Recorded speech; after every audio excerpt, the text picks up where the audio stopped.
Hello everyone, welcome to Study Smart Studio. आज हम मध्यकालीन भारत में स्वतंत्र प्रांतीय राज्यों के बारे में पढ़ेंगे।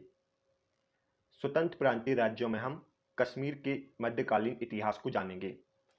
इस वीडियो में हम यह जानेंगे कि कश्मीर में कैसे मुस्लिम वंश स्थापित हुआ और वहां मुस्लिम शासक ने राज किया। तो चलते हैं सेशन की ओर। कश्मीर का मध्यकालीन इतिहास। 1285 ईस्वी में सिहादिव ने कश्मीर में नए हिंदू राजवंश की स्थापना की थी। आगे 1301 ईस्वी में उसके भाई सुहादेव ने शासन की बागडोर संभाल ली। सुहादेव के काल में 1320 ईस्वी में मंगोल सरदार दलूचा का कश्मीर पर आक्रमण होता है। इस आक्रमण के डर से सुहादेव कश्मीर छोड़कर भाग जाता है।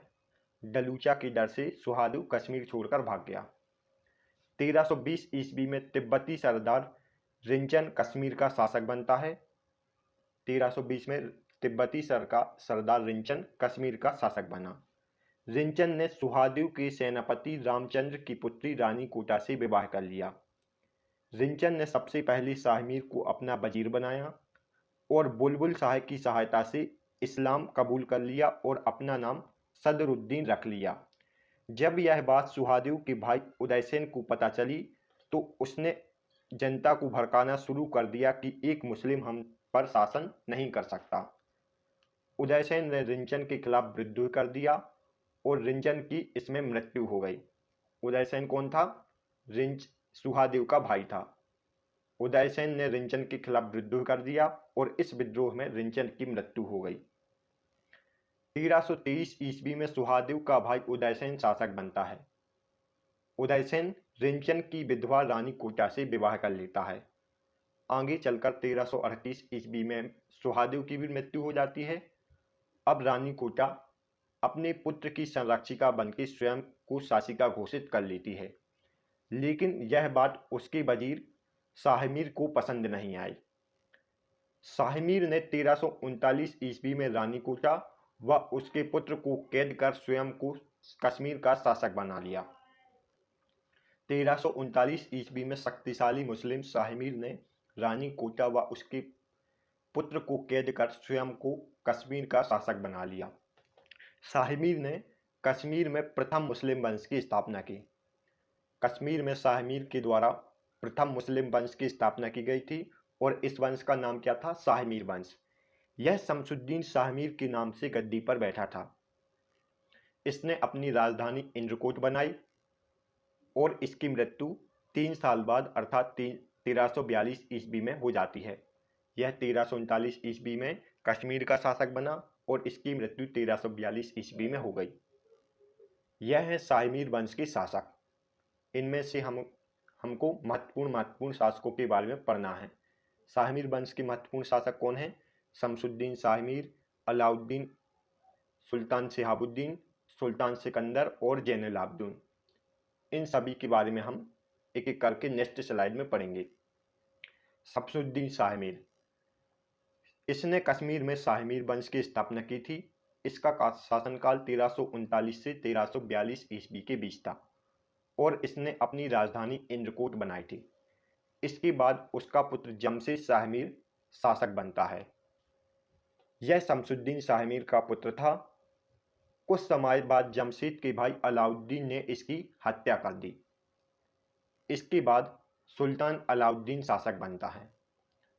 इसका वास्तविक नाम अलीशेर था। सुल्तान अलाउद्दीन का वास्तविक नाम अलीशेर था। इसने अपनी राजधानी इंद्रकोट से अलाउद्दीनपुर बनाई। सुल्तान अलाउद्दीन ने अपनी राजधानी इंद्रकोट से कहाँ बनाई? अलाउद्दीनपुर। और अलाउद्दीनपुर का वर्तमान नाम क्या है? श्रीनगर।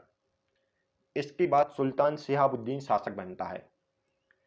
सुल्तान शिहाबुद्दीन शाहमीर वंश का वास्तविक संस्थापक माना जाता है। शाहमीर वंश का वास्तविक संस्थापक किसे माना जाता है? सुल्तान शिहाबुद्दीन को। इसने कश्मीर में शरीकपुरा व शिहाबुद्दीनपुर नगर की स्थापना की। सुल्तान शिहाबुद्दीन ने कश्मीर में शरीकपुरा व शिहाबुद्दीनपुर नगर की स्थापना की। इसके बाद अलाउद्दीन शासक बनता है। इसका शासनकाल 1374 से 1389 के बीच था। अलाउद्दीन के बाद कश्मीर का शासक सुल्तान सिकंदर बनता है। अलाउद्दीन के बाद सुल्तान सिकंदर कश्मीर का शासक बनता है।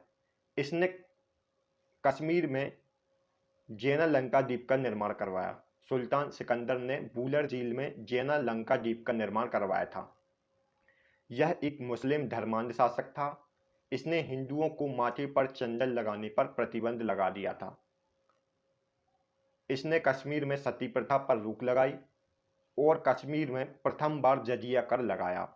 कश्मीर में प्रथम बार जजिया कर किस शासक ने लगाया? सुल्तान सिकंदर ने। और इसने कश्मीर में सती प्रथा पर रोक लगाई थी। एक ब्राह्मण सुहावत को इसने सेनापति व अपना परामर्शदाता नियुक्त किया था। सुल्तान सिकंदर ने सुहावत को अपना सेनापति व परामर्शदाता नियुक्त किया था। सुहावत ने सिकंदर के कहने पर इस्लाम धर्म स्वीकार कर लिया था। सुहावत पहले एक ब्राह्मण था, लेकिन सिकंदर के कहने पर इसने इस्लाम धर्म स्वीकार कर लिया था। इसके काल में ईरानी सूफी संत सैयद अली हमदानी का पुत्र सैयद मोहम्मद हमदानी कश्मीर आया था और इसके लिए सिकंदर ने खानकाह का निर्माण करवाया था। इसी कश्मीर का बुतकिशन कहा जाता है। कश्मीर का बुतकिशन किसे कहा जाता है? सुल्तान सिकंदर को। बुतकिशन का अर्थ होता है मूर्तियों को तोड़ने वाला। सुल्तान सिकंदर ने मार्तंड मंदिर, चक्रधर मंदिर व अवंतीपुर मंदिर की मूर्तियों को तोड़ दिया था व इन मूर्तियों की सहायता से सिक्कों की ढलाई करवाई। इसी कश्मीर का औरंगजेब कहा जाता है। सुल्तान सिकंदर को कश्मीर का औरंगजेब और बुतकिशन कहा जाता है। इसी के काल में तैमूरलंग ने भारत पर आक्रमण किया था। तैमूरलंग ने जब भारत पर आक्रमण किया था तब कश्मीर पर किसका शासन था? सुल्तान सिकंदर का। सुल्तान सिकंदर के बारे में फरिश्ता इतिहासकार लिखता है कि सुहावत के सुझाव पर सुल्तान ने आदेश दिया था कि सभी ब्राह्मण और विद्वान मुस्लिम बन जाएं और जो मुस्लिम इस्लाम स्वीकार नहीं करेगा वे घाटी से निकाल दिए जाएंगे। यह फरमान सुल्तान सिकंदर ने जारी किया था और यह किसका कथन है? फरिश्ता का। इसके बाद अली शाह शासक बनता है। इसका सेनापति भी सुहावत था। यह भी सुल्तान सिकंदर की तरह धर्मांध था। अली शाह का सेनापति सुहावत था और अली शाह सुल्तान सिकंदर के समान धर्मांध था। इसके बाद जैनुल आबदीन कश्मीर का शासक बनता है। जैनुल आबदीन ने बादशाह नायाब अमीर उल मोमिन की उपाधि धारण की और इसने कश्मीर में जजिया कर को समाप्त कर दिया था। कश्मीर में सबसे पहले जजिया कर सुल्तान सिकंदर ने लगाया और जैनुल आबदीन ने इसे समाप्त कर दिया। इसने कश्मीर में गौ हत्या पर प्रतिबंध लगाया और कश्मीर में सती प्रथा को पुनः प्रारंभ करवाया। यह फारसी, संस्कृत और कश्मीरी भाषा का ज्ञाता था। जैनुल आबदीन फारसी, संस्कृत, कश्मीरी और अरबी भाषा का ज्ञाता था और यह कुतुब नाम से फारसी में कविताएं लिखता था। इसकी धार्मिक असहिष्णुता के कारण इसे कश्मीर का अकबर कहा जाता है। जैनुल आबदीन की धार्मिक असहिष्णुता के कारण इसे कश्मीर का अकबर कहा जाता है। कश्मीर में मूल्य नियंत्रण के कारण इसे कश्मीर का अलाउद्दीन भी कहा जाता है। कश्मीर का अलाउद्दीन और कश्मीर का अकबर किसे कहा जाता है? सुल्तान सिकंदर को। इसके काल में मुल्ला अहमद ने महाभारत राजतरंगिणी दशा अवतार का फारसी में अनुवाद किया था और इसी के काल में यदुभट्ट ने जैन प्रकाश और भट्टा अवतार ने जैन विलास नामक ग्रंथ लिखे थे। सुल्तान सिकंदर के काल में मुल्ला अहमद ने महाभारत राजतरंगिणी और दशा अवतार का फारसी में अनुवाद करवाया और इसी के काल में यदुभट्ट ने जैन प्रकाश और भट्टा अवतार ने जैन विलास ग्रंथ लिखे थे। जैनुल आबदीन ने अपनी मृत्यु के निकट समय में शिकायत नामक ग्रंथ की रचना की। जैनुल आबदीन ने शिकायत नामक ग्रंथ की रचना भी की थी। इसके बाद हाजी खां शासक बनता है। जैनुल आबदीन के बाद हाजी खां शासक हुए। हाजी खां के बाद शाहमीर वंश का पतन हो गया। इसके बाद हसन का, मोहम्मद शाह तृतीय, मिर्जा हैदर, मलिक दौलत चक्र, मोहम्मद हाजी व मोहम्मद याकूब शाह शासक हुए थे और यह वंश अपनी पतन की ओर चला गया था इनके काल में। फिर इसके बाद 1540 ईस्वी में कश्मीर में चाक वंश का उदय होता है। 1540 में चाकों ने कश्मीर में शासन शुरू किया। चाक प्रारंभ में शाहमीर वंश के वजीर थे। चाक प्रारंभ में शाहमीर वंश के वजीर थे। जब शाहमीर वंश पतन की ओर गया था तो चाक की शक्ति बढ़ने लगी। इसके बाद 1886 में अकबर ने कश्मीर को मुगल साम्राज्य में मिला लिया।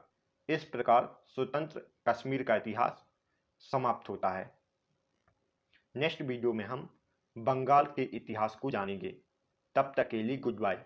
यदि आपको हमारी वीडियो पसंद आई हो तो आप हमारे वीडियो को लाइक और चैनल को सब्सक्राइब जरूर करें। तो मिलते हैं नेक्स्ट वीडियो में। तब तक के लिए गुड बाय।